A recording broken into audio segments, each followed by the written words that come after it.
हारिफोरनो ST होब्ला जोंहा बुंनांगौ खिन्थु बे खोथाया जानो हाया बेवहाय खुनु जुक्तियानो गैया खुनु बेबायदि फर्मुलायानो थानो हाया जे गोदानै मोनद' हारिफोरखौ एसटि खालामगोन आरो गोजामफ्रा खहा जाया बे जानोनो हाया खहा जाथारगोन बेनिखायनो दिनै अनजिमाखौ नायब्लाबो जों नुयो जे जोंहा 14टा गाहाम जदिउ हारिफोर दङ बिनि अनजिमाया 45 लाखफोरल' आरो बिथिंजाय गोदानै अनजिमाया माने हारिनि अनजिमाया खम 6था खिन्थु बिसोरहा 1.5 कोटि आसामनि गासै जेसेबां सुबुं अनजिमा दङ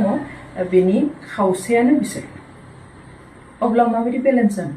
बे बेलेन्स जानोनो हाया आरो थाखानाय एसटिफोर माने